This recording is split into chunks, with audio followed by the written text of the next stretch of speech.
Muted.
You know? We're both on. Try unmuting Echo Colorado. It looks unmuted to me. It's not. Can you guys hear us now? Yay! Yay! Okay. All right. Sorry about that. Sheesh. Okay. So what we were saying is we're going to go ahead and walk through the agenda that was emailed out, but we have a couple of quick updates first. So basically that we have made a change so that emails that are triggered from EC Connect and Sugar will now come from a new email address, which is do-not-reply@echocolorado.org. And if someone does reply to that email address, they will get a little out-of-office response saying, oops, nobody checks this email address, please reach out to your early childhood counsel. So we just wanted to let everyone know about that change. We were generating a lot of extra support tickets because it was the support@ email address. So wanted to kind of take care of that. Also, it used to look like the emails were coming from Early Childhood Counsel Leadership Alliance, but we've changed that to EC Connect. So hopefully that will be a little bit more clear. The other update is that the Rocky Mountain Early Childhood Conference registration is now closed. There are still a few spending records in Sugar that are pending pre-approval. So if you are one of those, please go ahead and pre-approve those or reject them so that we know whether or not those people are planning to attend. And those lists are being sent to RMACC for name tags today. And I'm sure that they will send out an announcement whether or not they'd be accepting anyone coming to the door, registration at the door at that point. The last update is that we just updated the punch-out confirmation emails so that they're a little bit more clear. They were used to have in the subject line purchase order request as opposed to punch-out confirmation. So now we've actually added, this is an example, we're now sending all of the punch-out confirmations to Yasmin Moreno at Lakeshore. And so now the email template actually indicates punch-out order confirmation, and the source is the Lakeshore punch-out or the Kaplan punch-out in that case, if it's for Kaplan. And instead of this new purchase order request in the subject line, it actually now says punch-out confirmation, and then it lists the PO number in the subject line. So we did make that change today. And it should always CC the QI Navigator as well. So you should be getting confirmations both for punch-outs and for regular purchase order requests for all vendors that accept purchase orders electronically. And of course, for manual orders, then you would not be receiving a confirmation email from the workflows. Are there any questions on that? Okay, great. So is Carrie Nelson on the line? Let's see if we can unmute her. So you can probably unmute her. So the C or K? It's a C. You're not pin her on. Oh, okay. Maybe she'll be joining us in a little bit. Why don't we pop to the second topic, what to do with those negative requisition alerts. So we're getting a lot of support tickets about negative requisition alerts, and so we wrote a support article that kind of helps explain a couple common scenarios. And kind of the biggest thing is, like, what the heck are these emails and why am I even getting them? So these emails were set up so that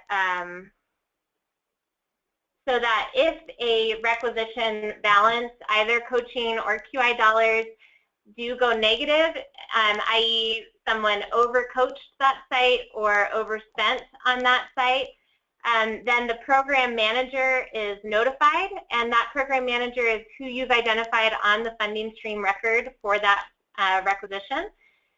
And it CCs the person who's assigned to the requisition. So in all cases, the coach who is responsible for completing the coaching hours should be the person assigned to the coaching requisition.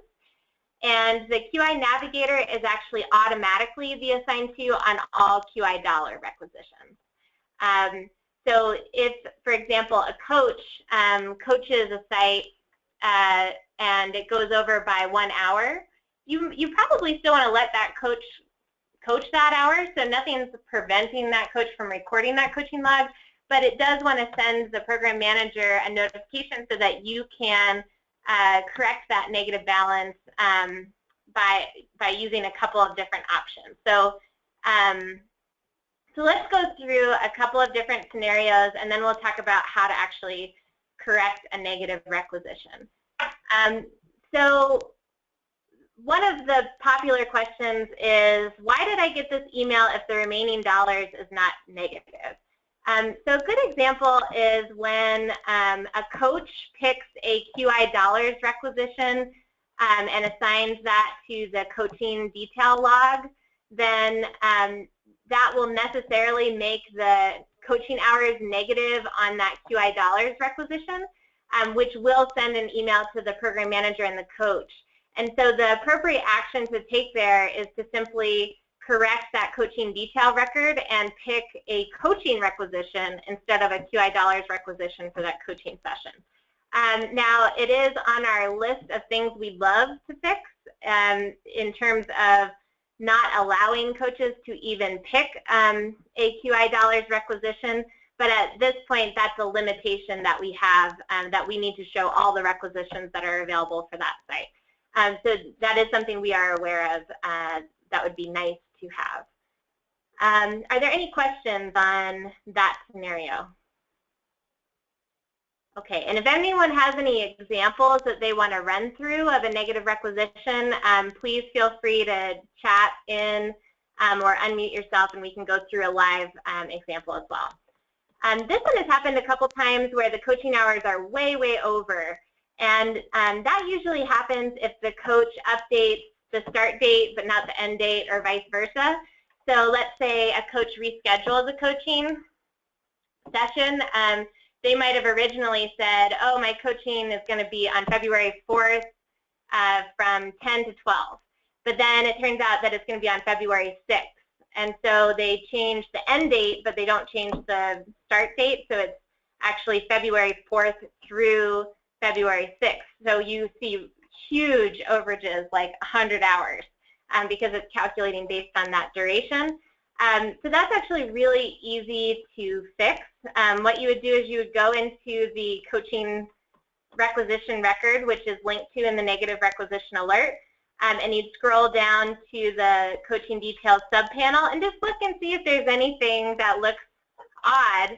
And here's an example of a total billable hours of 144.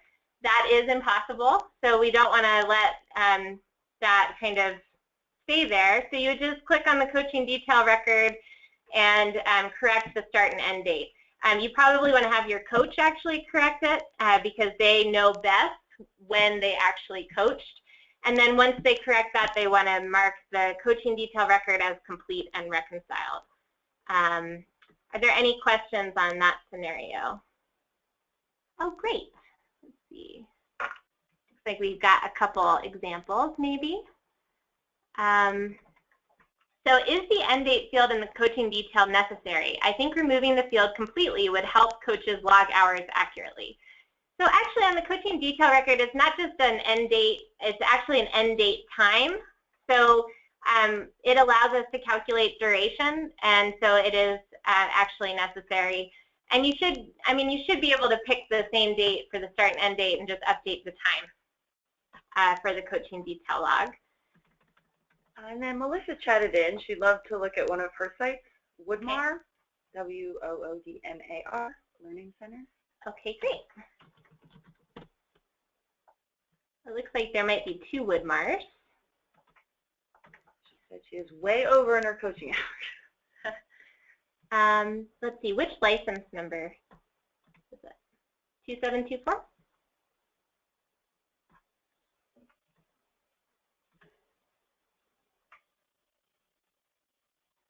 The bigger number. Bigger license number? Okay, let's see.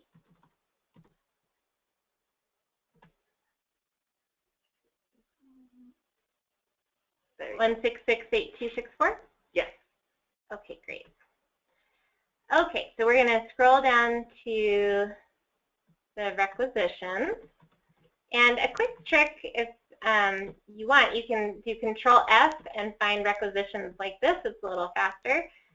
Okay, so it looks like your hours remaining for race to the top is negative 7.25, and for ITQA is negative 5. So which one do we want to look at first? RTT? RTT. Okay, great. So to look at that, we can click on it. And we can come down and see, it actually looks like quite a bit of coaching has occurred for this site. So do you know if all of these coaching sessions, do you want to unmute yourself maybe? And we can just talk through it, Melissa? Oh, Melissa broke. You got it? It's under Brokey. Oh, thank you.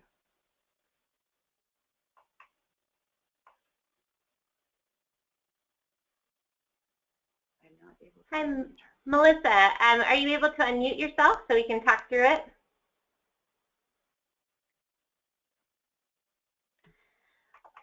Okay, all the sessions are correct. Okay, so it actually looks like then your coach has overcoached the site. So what would the reasoning be for coaching more hours than the site was actually assigned?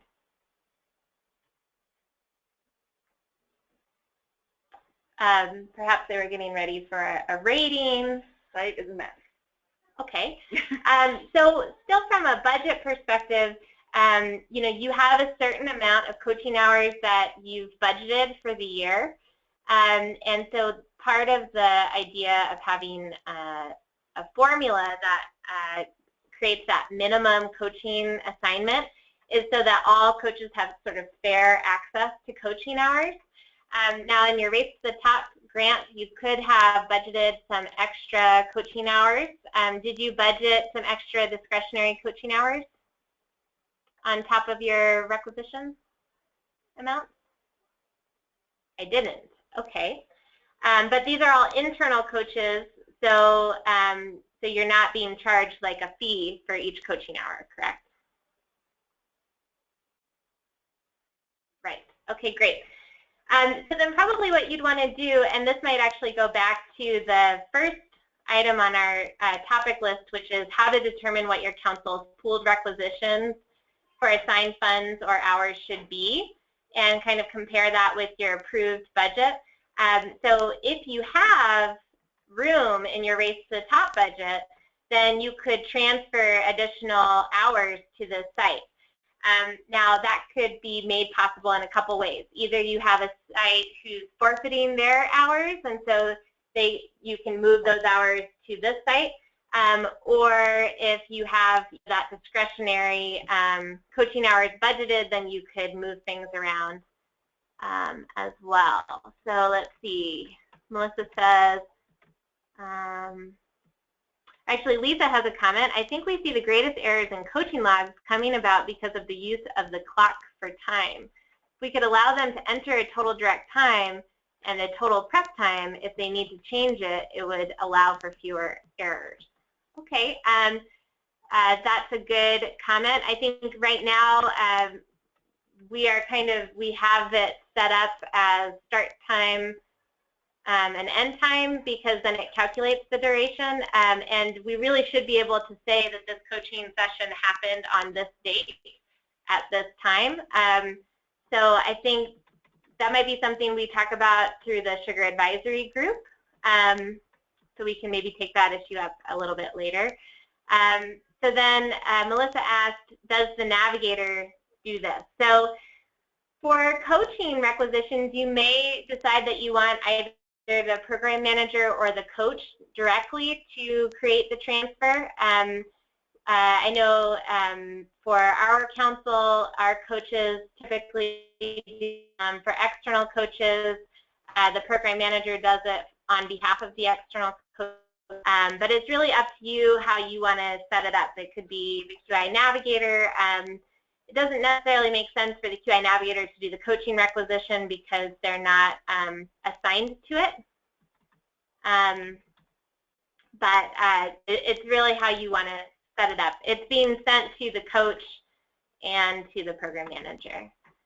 So Lisa says, sounds good for talking about that issue with the Sugar Advisory Group. Okay. So, so let's keep going through the article real quick. Melissa, thanks for your example. We'll come back to it when we get to the requisition, kind of how to determine what your pooled requisition value should be. So if we come back to the article,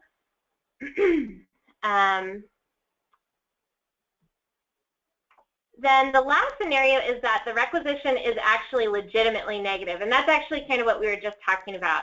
So, so the first, you have a couple of different options if the requisition is truly negative, and it's not just like, you know, an error like the coaching start and end time.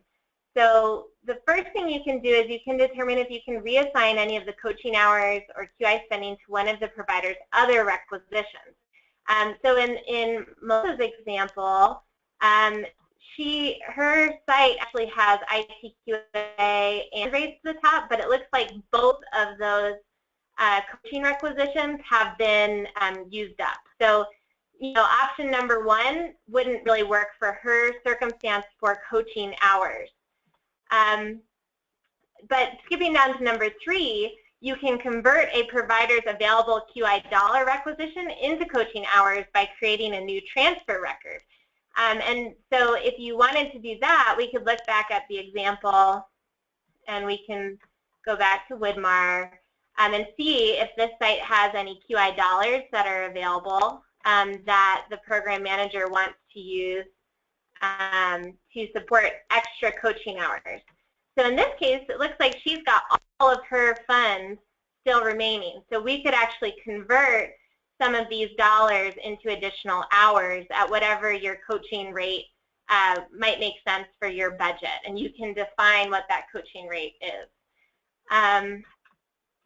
So the second option is you can determine if you'd like to send it back to the QI Navigator to work with the provider to remove some items from the QI request so that it falls within the existing QI requisition budget. This is for QI dollars only. Now, it's pretty rare because you can only submit up to $10 over on EC Connect that someone would actually go negative on their QI dollars. But if you had a circumstance where like a QI Navigator, a coach, and a provider were all kind of trying to submit something at the same time, it is technically possible. So that's something that you might want to consider, is actually asking the provider to take off a few items if you don't have additional funds to support them. The last option is that you can determine if you'd like to use any of your council's discretionary pooled coaching requisition or QI dollar requisition for the same funding stream to fill in the gap by completing a transfer. So for example, if your provider requisition is under school readiness and it's over by $100, and you've got $10,000 that you have in your approved budget for OEC that you can use as discretionary pooled QI dollar requisition, then you can transfer $100 from that council pooled requisition to the provider requisition.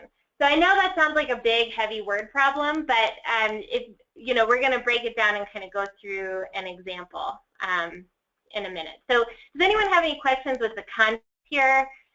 Where basically you're kind of looking and seeing like, hey, my coach has overcoached by 4 hours under Race to the Top, but they have infant toddler, and some of that coaching was in an infant classroom, so I can actually switch the coaching record to an infant requisition, as opposed to using up Race to the Top and try and balance it out that way. Is that sort of making sense to everyone? Has anyone actually been sort of successfully completing transfers related to negative requisitions? Speak up if you have. Yes. Okay, we have one yes. Way to go, Lisa. Anyone else? I'm pretty sure Kelly in our office has. I think she's on the line. I'm just trying to get a sense of, what people's comfort level is with this. We've got a couple of no's. We've got, and I think I did. Yes. Okay, great. Well, it looks like it's a little bit of a mixture. But what we might do is actually record a webinar that has each of these scenarios very clearly illustrated, so that you can kind of sit down with that webinar when you have some time. Looks like we have one question. If an ITQA site has lots of coaching dollars, can we transfer their coaching dollars to that site's preschool classroom? So absolutely not, unfortunately. ITQA, they're RTT. Let's see. Stacey, do you want to unmute yourself and maybe we can ask the question out loud? I think we're having some serious problems with muting and unmuting, but we'll see. Stacey, can you hear me? I can hear you. Can you hear me? I sure can. Hi. Yay. Okay, so we have a lot of ITQA sites, some of which have as many as 50 coaching hours per site. for their infant toddler rooms.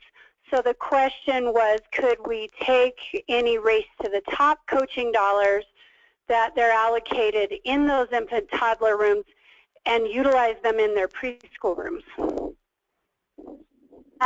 So let's see. So I think you're saying, let me say back what you're asking to make sure I understand. So you've got Race to the Top dollars that you want to use, or coaching hours, not dollars. And you've got ITQA. So you're asking, basically, can you use your Race to the Top coaching hours in all the non-infant toddler classrooms because you've already got infant toddler covered? Is that what you're asking? Yes. Absolutely. So RTT is not specific to a classroom. It just uses the number of classrooms as a way to kind of come up with a fair number. So you can use those Race to the Top coaching hours in whatever way is going to best benefit that site as a whole. Awesome. Thank you. Great. And then ITQA, that seems pretty high for the coaching hours. So do you have a lower coaching rate, so you converted those coaching hours into a higher number of coaching hours? Well, and it really was done on an individual basis based on, we have one classroom, for instance, they've opened a new classroom, so they need more coaching hours, versus other classrooms that might get 20 coaching hours per classroom. If they are a larger center, each classroom will get 20 coaching hours per room. So we've done it on a very individualized basis. Based on the site and what they need. And so it kind of varies a little bit. Okay, and so do you have all that information updated and reflected in Sugar? Nope, that is the exact reason for my initial email saying I just don't know where to start, and it seems like that might be very specific to our council versus taking everybody's time on this call. Yeah, that makes total sense. So, so yes, we will set up a separate call, and I can help you change those coaching hours to reflect your approved plan from OEC. So that sounds good. Perfect. Great. Thanks so much for the example, Stacey. Okay, great. So Teresa has a question. Can you talk about the behind-the-scenes approvals that need to be in place in order to be able to transfer? That's a really good question. So actually, there's nothing on the transfers module that is specifically identifying who can do the transfer, because what the transfer module does is whenever anyone makes a transfer, it's going to email that to the program manager on the funding stream, and it's going to CC the person who did the transfer. So what we were thinking is all kinds of different people might be the ones actually initiating a transfer, because the coach might be authorized to do that, the QI navigator might be authorized to do that up to a certain dollar amount, and it's really specific to each council. So what we did is, instead of putting restrictions on who can do it, we actually just always email the program manager when a transfer occurs. Does that make sense? Does anyone have any thoughts about whether or not that's a good practice, or if we should kind of lock it down so only program managers can do transfers, or anything like that? So I guess if you're a program manager, you want to pay attention to those transfer emails and those negative requisition emails, because that's your way of kind of keeping a pulse on where everybody's at, compared to your approved budget with OEC. Karen, this is Teresa. That was a great explanation, but wrong behind the scenes as far as what I'm needing. We did a transfer last Friday for one of our sites, school readiness money, and then you got a notice, I guess, that it didn't go through because the requisition was still in preliminary status? Yes, correct. So tried to change that today. Okay. And I did change it to approved, but now it still won't transfer. So are there other boxes that need to be checked in order for me to? So that is all documented in, we go to the support site, Scroll down to requisitions. There is the requisitions and transfers, and this is a pretty heavy-duty article, so it is kind of tough to get through, but the idea is you can only transfer in certain cases. So let me see if I can find the exact spot that kind of has the information. Okay, so things you can't do. So there are a couple of things that will not allow, it will cause a transfer to fail. So one is that the requisition type doesn't match. So if you're trying to switch, convert coaching hours to QI dollars, that will fail. If you try to convert QI dollars to coaching hours, that will go through. If the funding streams don't match for both requisitions, that will fail. Or if there are insufficient or hours, just like in a bank, right? If you don't have money in the pooled requisition and you're trying to transfer from the pooled requisition into a provider requisition, that will fail because there's no money to pull from. So I'm guessing that one of these circumstances is why your transfer failed. Do you want to pull it up and we can look at it together? Well, let's set up a separate time to do that. That sounds good, but yeah, I mean, I think basically, you want to be using sort of approved money or hours that is actually available. So you can't transfer from something that's not available. Is kind of the easy summary. But you can definitely look through this. I would like to simplify this a little bit because I think it's just a lot to read, and it's a lot of it's almost like reading an algebra problem or something. So we can try and figure out how to make that a little simpler. Let's see. So we got a couple questions that are popping in. So Melinda's saying, I think that the program manager or QI navigator should make transfers. So I think, that's why we wanted to make it really specific to your council and not put on any restrictions on the front end. So whoever you guys decide you want to be the ones creating transfers, you go for it, and your program manager will get a notification whenever any transfer happens. And so if a program manager is like, hey, this is not okay to transfer this money, then they can go in and update that. So, so it's totally up to your council. Another question, should we be logging every coaching visit even though we are going into the negative? Absolutely. So from a reporting standpoint, you really want to be able to say, my council is responsible for performing this many coaching hours. And so you want to definitely make sure that you're recording that. You also might want to think about if every coaching visit is truly a coaching visit versus something that's a little more like QI navigator technical assistance. You want to think about coaching visits as those visits that really require, an expert coach coaching on content that's specific to really improving quality, as opposed to okay, attach this document here in the Color to Shine rating or things like that.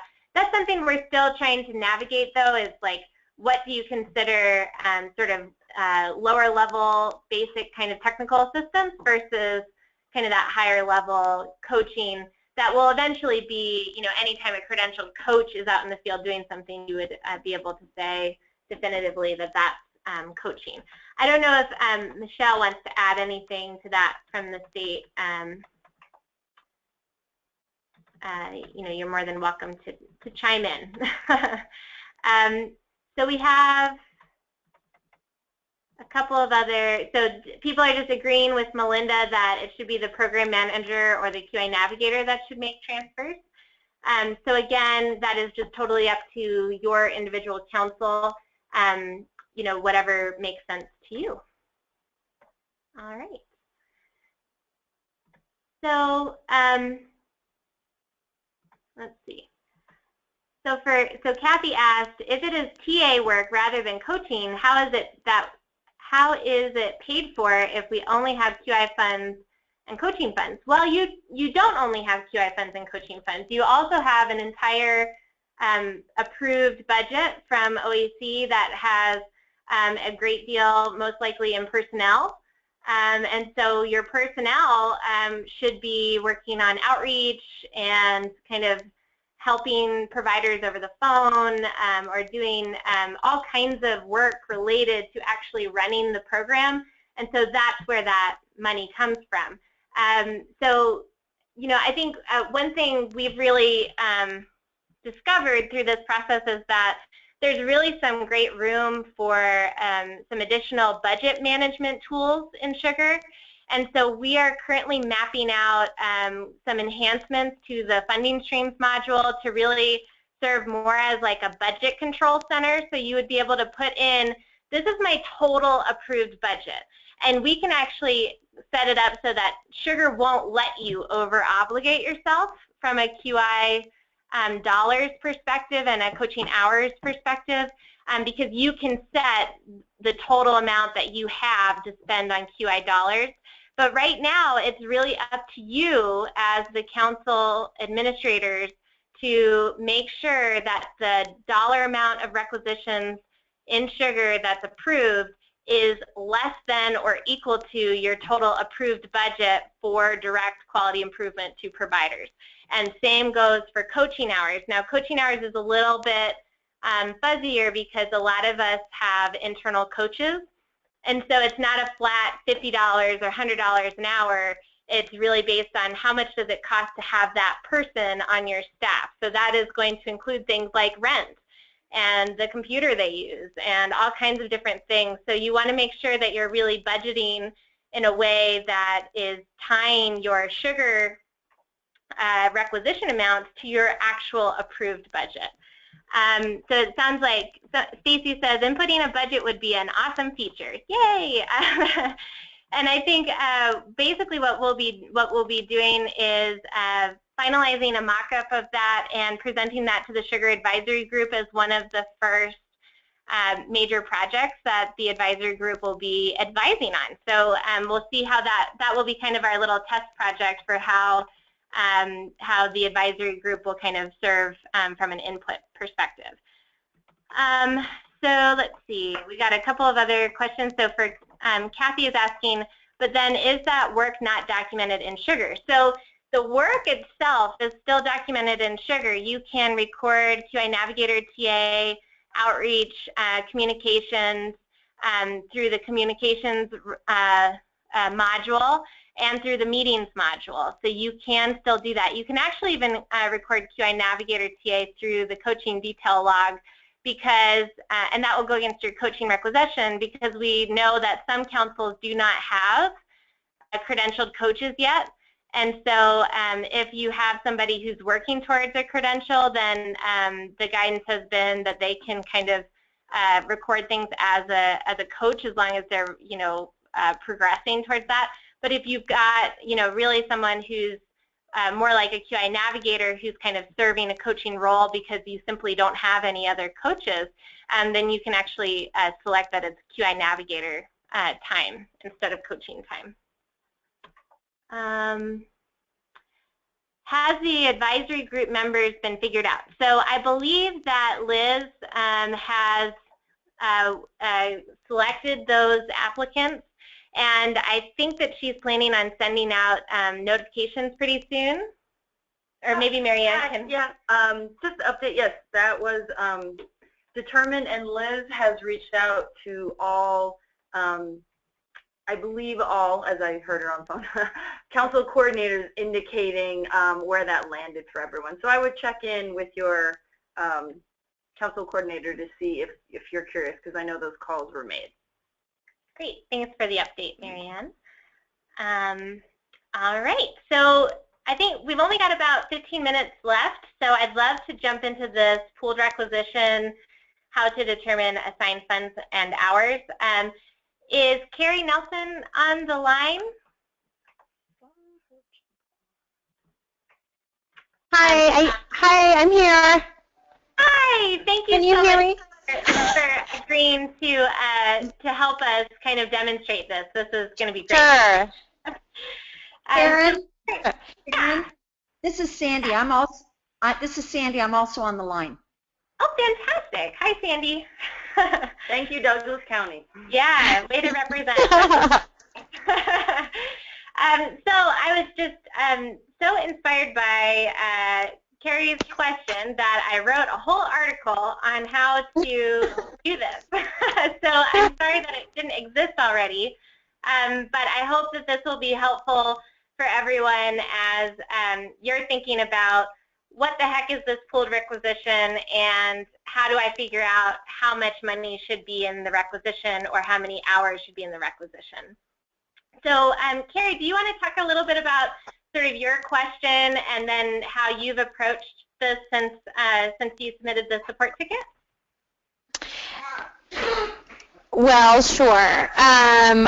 I'll just be honest that our approach has just been wait and see because we were just really unsure, and today's meeting really cleared a lot of things up for me. My initial question was, I did have a couple of negative requisitions and wondering how to resolve those. And I felt like every layer of answer we received kind of elicited 5 more questions. So we were wondering first where to transfer those funds from. Our pooled requisition had 1 remaining hour, which as I understood was the default. And then from that point, we just wondered what check and balance or what explanation do we need to be depositing funds in that pooled requisition account. So Sandy, do you feel like I kind of touched on all our concerns? Yes, you know, I mean, I'm not sure if maybe from a funding perspective we haven't done something correct on our end. I'm not sure. Mm-hmm. So we'll find out when Sharon goes through this. Okay, so great. That was a great explanation. Sure. So just to back up a minute, so really to clarify, I don't know if you all remember, but when we first got our original budget guidance from the Office of Early Childhood around Race to the Top and kind of this universal minimum QI formulas, it was a time of a lot of change, and it was a time of a lot of confusion, and I think, you know, there were some little nuggets of helpful things that maybe were missed. So in the case of, you know, in trying to balance, we learned a lesson when we were designing the CCAP QI pilot last year with the 9 original councils who were part of that grant, where we were working on this universal minimum formula concept, right, in that pilot. And we heard loud and clear from the councils who are participating in that pilot that, hey, you know, it's not a one-size-fits-all. We can't just say, like, here's your, you know, $300 and, you know, sorry, we're closed after that, you know. So you really need to be able to adjust based on need, based on the quality improvement plan, based on, particularly with coaching, you know, if there's transition in the leadership of a child care site. And so what we landed on for the pilot was this concept of 20% of directly assigned quality improvement funds or coaching hours could be sort of separately designated as this discretionary pool of dollars or coaching hours that the council could just decide, you know, this site really needs to have a sink in their classroom, right? And so a sink might be a little bit more expensive, but we're going to add an extra $400 to their QI fund so that they can afford the sink to meet licensing requirements, as an example. So, so really, you know, it was actually informed by council that we should have this concept of a discretionary fund that councils could pull from in order to sort of balance those needs with that minimum formula. So it was a great example of a compromise between the state who wanted to see a fair and equitable distribution of resources, and council to say, you know, not always can fair and equitable be defined just by number of classrooms and level and variables like that. So that compromise was reached, and the guidance was given that you could budget for that discretionary amount in all of the QI grant budgets. Now, I think a lot of councils didn't get that message because there was a lot of different information flying around at that point. So if you didn't budget that 20% discretionary for QI and 10 or 20% discretionary for coaching, you can still submit a budget modification that takes that into account. Now, it doesn't increase your total budget. It still needs to be within your existing budget framework, but you can submit something that indicates like, hey, my total QI dollars for school readiness is $50,000, and of that, $40,000 is directly assigned to school readiness sites right now in Sugar, and $10,000 of that is a discretionary pooled requisition. And so that $10,000 is still going to be spent on those providers, but it's at my council's discretion, right? Does that sort of make sense as kind of a history of the pooled requisitions? Yes. Okay, good.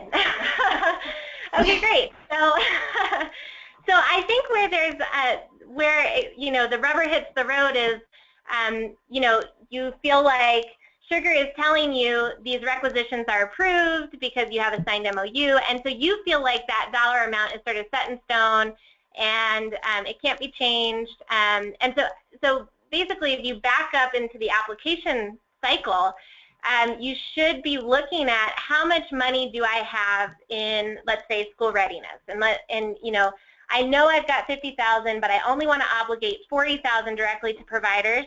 So I'm only going to accept into the program and invite into the program up to $40,000 worth of provider sites based on the minimum allocation formula.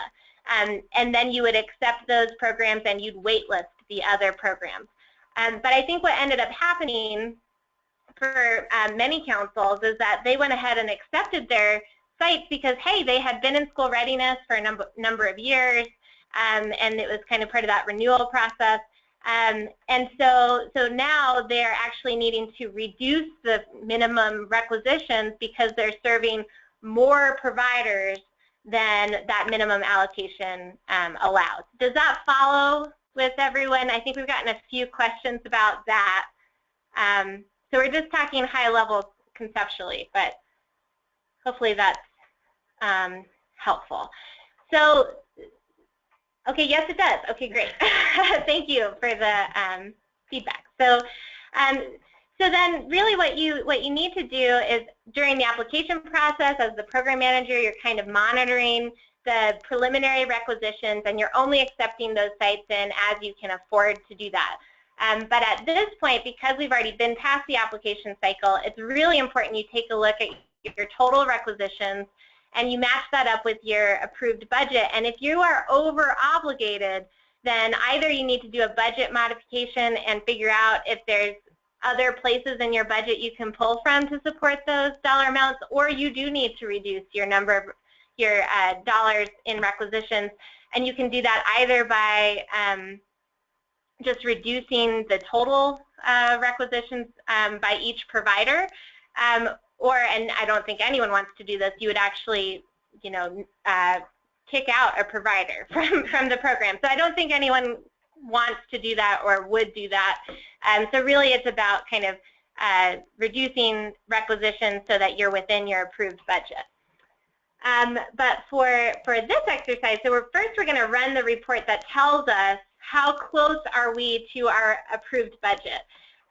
So in this write-up is really some of what we just talked about here. But let's go ahead and click on the report. And Carrie, if you don't mind, I would love to pull up one of your funding streams. Sure. The one that I was really struggling with that I couldn't repair was the Parker Lafayette. So the abbreviation is LPP? Well, first, do you want to pull up, are they in your Race to the Top program? Or which funding stream? Oh, I'm sorry, they're CCAP. CCAP? Okay, great. And are you part of the ECLA CCAP funding stream? Okay. Yes. So that's a little harder to tell. Can we use your Race to the Top one as an example? Because the ECLA CCAP funding stream includes several councils, so that's going to be a little harder to split. And we can do that on your behalf. Yes, why don't we, this is Mary Ann, we'll touch base, I'll get that, straighten that out for you. And Sharon, this is Sandy. Do you want to do, I already ran the report for the general report as you requested us to do. I've already run it. So Okay. it's not based on one site. It's based on all of our stuff right there. Right, exactly. That's exactly right. So let's just talk about this report for a quick second. So this report, you can filter by a particular funding stream. You probably just want to be looking at the approved requisitions. And you can just look at QI dollars and then coaching, or you can look at both of them at the same time. And so what you're going to do is actually export this list by coming up to the top and clicking the More Actions and Export. And then you're just going to sum up your columns. So I'm going to see my assigned funds and my assigned hours.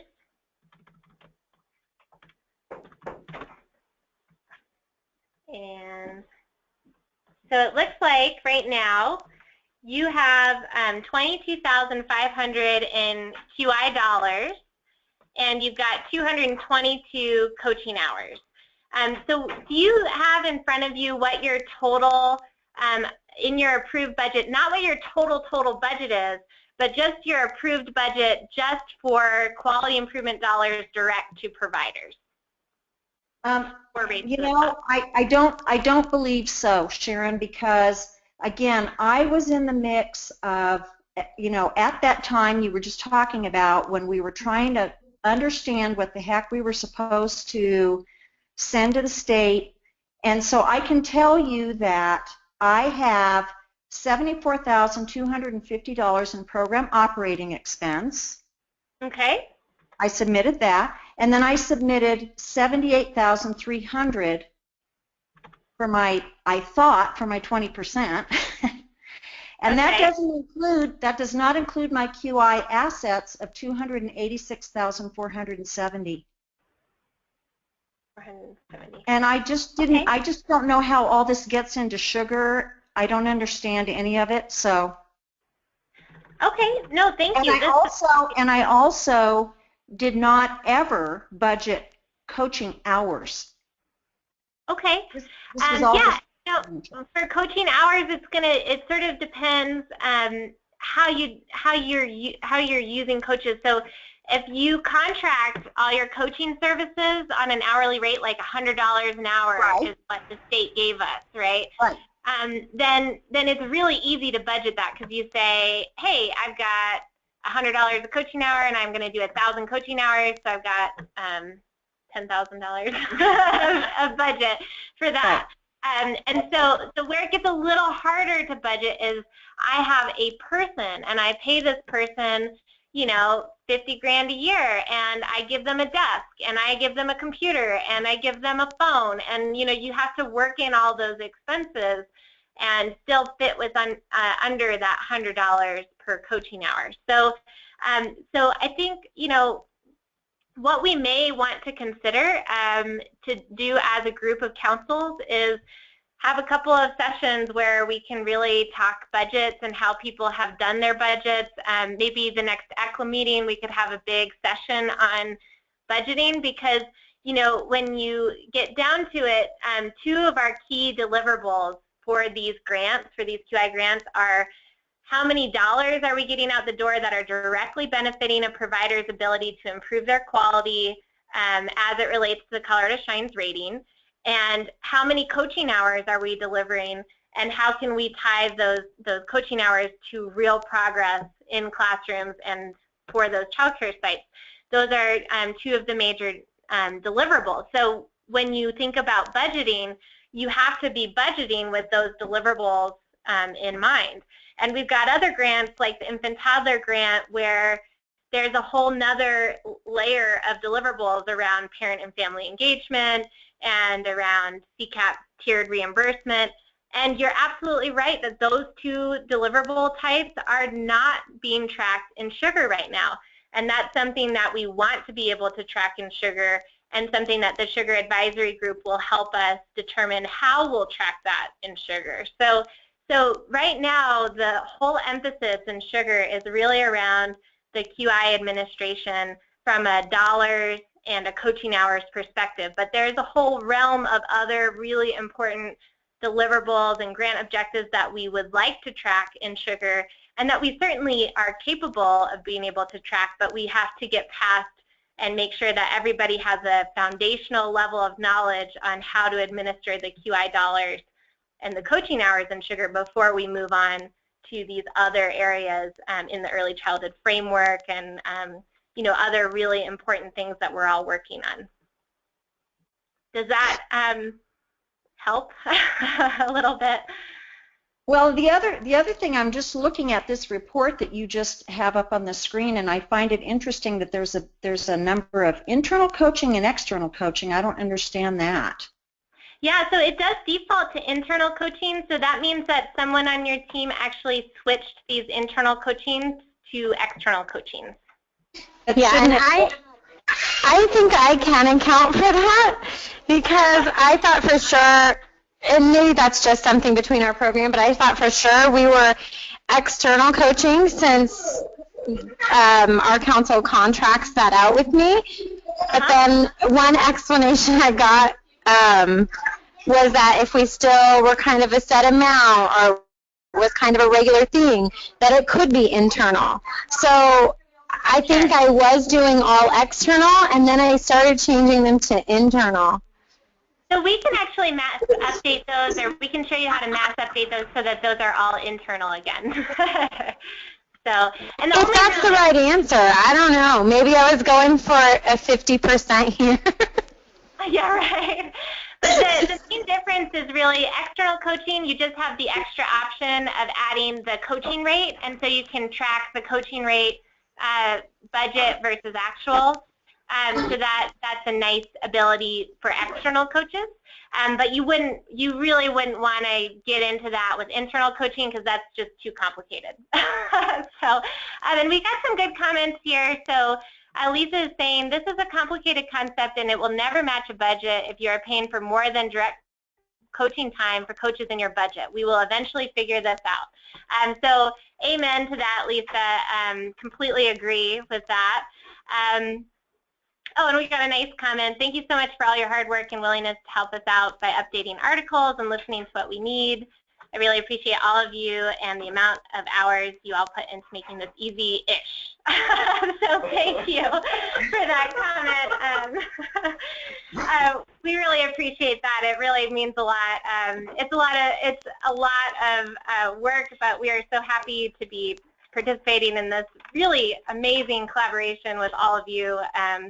So, you know, it's definitely a pleasure being able to help. Yeah, so I think with that, we probably covered enough today. So what we'll do is we'll think about what we might be able to offer in terms of kind of budget working session. I'll get with Liz and see if that might be something that's a topic covered at an ECLA meeting in person. That seems like it would be nice to do in person. And of course, meanwhile, we're always happy to try and schedule one-on-one calls. It has been really busy the past couple of weeks. So, you know, I know I have personally gotten some phone calls from some councils, and if it is at all possible for you to submit a ticket, it's just a lot easier to keep track of if you submit a ticket, and we can absolutely set up a go-to meeting through the support desk. But, you know, it's a little, there's certainly a lot going on right now. So, So with that, hopefully we can end on a high note, and you can play around with those new articles and let me know if there's something that would make a great FAQ that you would love to have. We also just recently added know to keep looking report site. We just added a couple of new resources. One of them is actually a link to all legislation that really impact us as council. So all the way from the original council legislation, including school readiness, infant toddler. The infant toddler one is only 8 pages. I mean, it's definitely worth reading. So it really goes through what were people thinking about when that law was passed, and you know, what are the kinds of allowable costs that would fit within that legislation? What are our reporting requirements that are from that legislation? The CCAP bill is pretty hefty. It's kind of hard to get through, but it's really interesting read. And then there's some links related to the Race to the Top grant and CCDF funds. So, you know, feel free if you haven't already looked at those. It's really helpful. We just had a big meeting, staff meeting, that we really focused on that. It was nice to kind of come back to, like, why are we doing this? You know, what are we rooted in? There's so much history for councils that we can kind of defer to and learn from, and that kind of thing. So with that, I hope you all have a great Friday and a great weekend, and thank you so much for being on the support call today. Thank you. Thanks.